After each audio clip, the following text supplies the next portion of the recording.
What's going on, everyone? In today's video, we're going to be going over how to master defensive style tactics. So those 3 in the backs, 5 in the back type tactics that a lot of us try to utilize, especially when we are either a newly promoted side or a team trying to fight to survive within a league. Or if you just so happen to be playing in Italy as well, as a lot of teams tend to use a 3 or 5 in the back type system. So, just like the other videos, we will be going over some analysis, some tips, and even player roles to utilize within these defensive tactics. So without further ado, let's go ahead and get into today's video. So majority of the time when we are utilizing these 3 or 5 in the back systems, I usually like to call them 3 in the back systems, what we're trying to kind of achieve is conceding as few goals as possible while also being a pretty balanced side as well. Now, one bonus to playing like this is having a kind of compact area within your tactic. We can see very large amount of numbers within our own defensive half. We do have these 3 strikers up top to produce those goal scoring opportunities. We do have 4 players on the attack duty as well, but having this amount of players back allows us to keep nice and compact and have a lot of confidence in defense. And it's the same thing here with my 3-4-2-1 Kratos. Once again, nice compact, a lot of numbers back. And here as well with the 3-4-3 Green Arrow. The exact same thing, numbers back. It gives us confidence, we stay compact, and we know it's going to be very hard to score against us. Which not only are 3 or 5 in the back type tactics good for a defensive style of football, but also the 4-4-2 is as well, or any tactic that when in a rest defense will play like a 4-4-2. However, the one thing that really is a big time bonus to playing this brand of football with having 3 center backs and then you utilize those wing backs is the wing backs are going to be vital in attack. They can score goals, they can get assists, they can be very important players for you. So you'll see sides like Bayer Leverkusen with Grimaldo and Frimpong having big time contributions, or even Inter Milan like a player like Federico Di Marco. He's absolutely fantastic as well. And one manager that really gets a lot out of this type of system is Antonio Conte, which he's now going to be at Napoli. So you'll definitely see them change the style that they're playing as well to adapt to this style of football, because not only does it allow you to have confidence and be compact in defense, but you can spring a lot of surprises in attack due to having those wing backs. Now here, looking at the tactical board, this is the version that I was showing you guys with those 3 strikers up top. How does this exactly build up? Because we have these 3 center backs in the back. I have it as a flat back 3, but obviously one will end up sagging off because you'll instruct the center backs to the outside of the central one, a majority of the time at least, to stay wider. So they will end up going wider and looking a little bit something like this. But these defensive midfielders, they're going to end up pushing up. Then you have all 3 strikers within the box. Then you have the wingback supplying the width, being out wide and kind of doing what they will. But then you have these center backs come up as well, and there is very little room for your opponent to go anywhere. So once you are able to get into your opponent's half, you are going to dominate them in their half. Then when you are in your own half, you know I have confidence in my defense because of the amount of numbers that I have back, and we're going to be chilling. We're going to be just fine. So not only are we going to trap them in their half, once we are in our half, we're going to get the ball pretty quickly and counter. So while this is a defensive style of playing, this is also pretty attacking if you can get the roles and everything right. Which, speaking of roles that you can utilize in systems like this, we're going to start with the defense. Central defenders on defend, or ballpoint defenders on defend. You want flat back 3s. I have tried it with them on cover. I've tried it with them on stopper this year.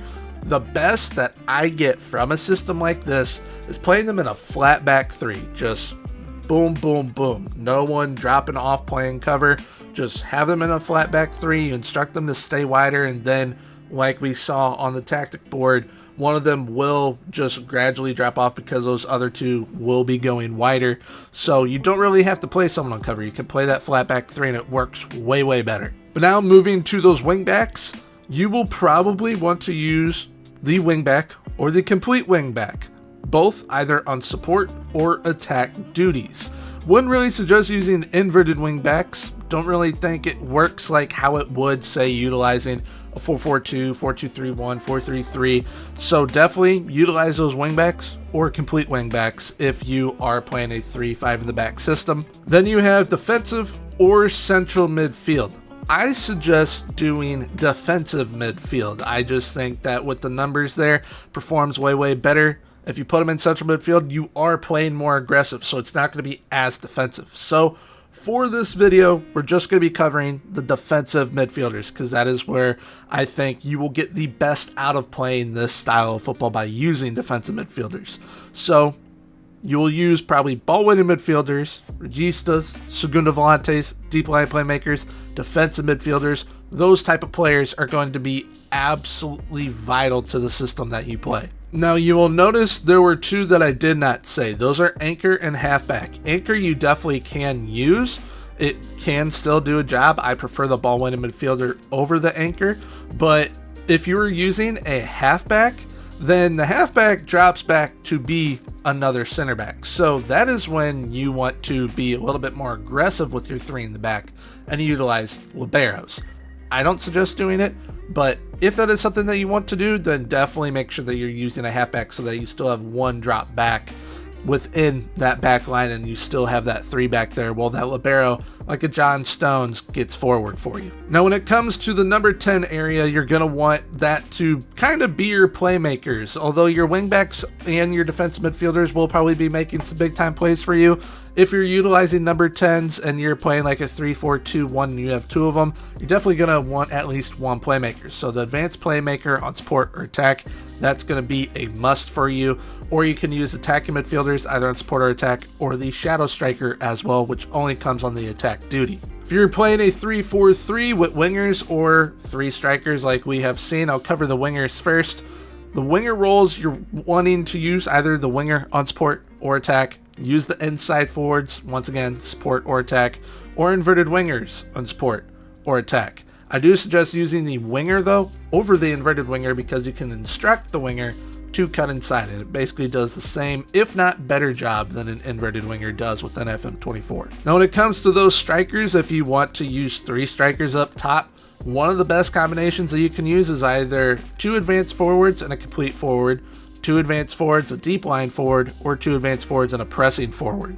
Now, all four of those roles can be played on attack. However, the deep line forward, that's attack and support. Same with a complete forward, also attack and on support. The advanced forward, only on attack. And that pressing forward is attack, support, and defend. I suggest using attack or support with pressing forwards. They're absolutely fantastic with both of them. But now that we've gone over those roles, we're going to go over some of the tactical instructions. One of them is going to be mentality. What is the best mentality to play with a defensive style? Well, pretty balanced. You definitely want to try balanced at first. See how you like that. If you want to be a little bit more aggressive, you can definitely do so, because with my 3-4-3 power of the red that we see right here, we do have it on attacking mentality, mainly because we have both wingbacks on attack, both segunda volantes also on attack. So it is an aggressive defensive style of tactic, but still does not concede a whole lot of goals. So yes, you might think that going on attacking or even positive mentality is going to leave you open to conceding more goals. Yes, it will, but not as bad as you think. You might concede 1, 2, maybe 3 more goals than you would like, but those two plus balance, definitely the ones to go with. I would suggest starting with balance, see how you like it. And if you want to go more aggressive, then you kind of start bumping it up to either positive or attacking. All right, so now we're going to cover the in possession, in transition, and out of possession instructions. Now the in possession instructions are going to be the most unique because it comes down to how you are going to be playing with your defensive style of tactic. If you're going to be having a big emphasis on those wingbacks, you're definitely going to want to overlap. If you're utilizing those segunda volantes, you underlap. If you want to kind of make sure that you're playing through the middle, you focus through the middle. So this is going to be pretty different, and I'll be showcasing all 3 tactics for it. Which the first one being the 3-4-3 power of the red with the double segunda volantes. Like I said, if you're using segunda volantes or you're wanting to emphasis on those underlapping runs from your defensive midfielders, you are definitely going to want to put on underlap on the left and right, because it will even look for those ball playing defenders that tend to make those forward runs, because they will do that for you from time to time, which if they do, either the wingback or the segunda volante will drop off and take their place. But now with the 3-4-2 on Kratos, this is the one with the 2 number 10s. So it's got those 2 defensive midfielders, 2 number 10s. We want to utilize them, so we're going to be focusing our play through the middle. That is how we are going to want to kind of change that up. Instead of underlapping because of those segunda volantes, we want to focus our play through the middle. Even though we have those complete wingbacks, they will still be doing overlapping runs and everything that a complete wingback and wingbacks do in general. They will still be looking for them to be involved in the play, but a majority of the time you're going to try and focus your play through the middle of the park, because you have some very, very important players in those roles. Now the next one is my 3-4-3 green arrow. It's slightly asymmetric. You might not think it's 3-4-3. I do classify it as 3-4-3 because of how it plays out.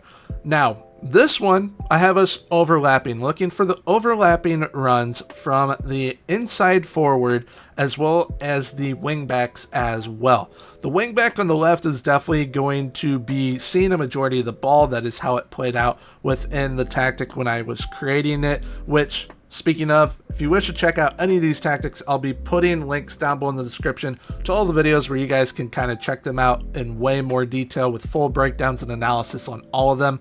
And if you wish to download the tactics, give them a go for yourself, there's a link to my Discord down below as well, which is where you'll be able to download all of them from. But now, back to these tactics and the in possession. So, like I was saying with the overlaps, definitely going to be focusing on those wingers and your wingbacks in that scenario. If you're underlapping, it's going to be focusing on those defensive midfielders, central midfielders, number 10s, making those underlapping runs. Now, playing out from the defense, that is what you want on every single tactic. Every tactic you want play out from the defense on, especially when you're playing 3 in the back. Now, when we're in the final third, low crosses is fine, work the ball into the box is fine. You basically want that on everything, although on one of these tactics, didn't have to work the ball into the box on because we're focusing play through the middle. So, kind of, they're going to do that anyways, but if you want to tick it on, you can definitely tick it on even if you are focusing play through the middle. When it comes to passing directness, entirely up to you. If you want to have your team being super narrow, you're going to want it to be shorter. If it's fairly narrow, you can do shorter or standard like I have it. If you want it wider, you're going to be more direct with your passing. You'll have to be. When it comes to tempo, once again, completely up to you. If you want to be a aggressive style team, definitely go with a higher tempo. If you want to be a little bit more focused on possession while also being defensive, then you go with a slower tempo. Now, when you are in transition, this is where it's basically the same for all of them. You are going to want to counter press, counter, and distribute to your center backs. You can choose to distribute to the fullbacks as well. They will be higher up the pitch, so you will definitely not be able to put on a distribution type, because if you put on roll it out, then there ain't no way they're going to be able to distribute to the wingbacks. But this is basically the default, what you need to have when you are playing a defensive style, because if you lose the ball, you're going to want to get that ball back immediately. And being that you're going to have those numbers, you're going to be able to do so. Then once you win the ball, you counter immediately. This is a very dangerous style of football to play, not for you, for your opponent. They will be scared playing against you 100%. But then once you are out of possession, how are we going to play there? Once again, just like 4-2-3-1, 4-3-3, basically any tactic that I make, high press line of engagement, higher defensive line. You can go with a mid block if you wish to do so, but you are definitely going to want to have a higher defensive line, because if you go mid block and higher defensive line, it gets more compact. Your team is more together. It's able to kind of be a cohesive unit way easier. And then if you have that high press line of engagement, it's just you being a little bit more aggressive, which is always fine. Then you have the trigger press. That is 100% down to preference. I like the press So this is a gegenpressing defensive type system that I do a majority of the time with 3 5 in the back tactics that I end up making for all you. But it is, like I said, down to preference. It's up to you. Do you want to be a little bit more aggressive, or do you want to kind of be a little bit safer? So all down to preference on that one. But all in all, playing a 3 or 5 in the back tactic is very, very fun to use. I know a lot of the time this year people are looking for 4-2-3-1s, 4-2-2s, 4-3-3s, but playing a 3 in the back system, very, very fun to do if you are able to do it. If you have really good wingbacks who are very good playmakers, or even wingbacks that have pretty good finishing ability, definitely feel free, give this style of football a go, because you're not going to concede a whole heck of a lot, especially if you make a great system, or if you want to try out any of these 3 tactics, you aren't going to concede a whole lot, but you will be able to play some pretty entertaining football. And like I said, it's going to be defensive, so you're not going to concede a whole lot, and a lot of us love those clean sheets. But there we have it for today's video. Hope you guys did enjoy, and like I said earlier in the video, if you wish to check out any of these tactics in depth with the full breakdown on them and how they operate individually, I'll be linking those videos down below in the description. You guys can check them out. But if you have enjoyed today's video, please feel free to leave a like, comment, and subscribe. Right now on screen will be popping up my most recent tactic video, which is an absolutely fantastic 4-2-3-1, so definitely make sure to check it out. But until next time, everyone, have a good one. Bye-bye.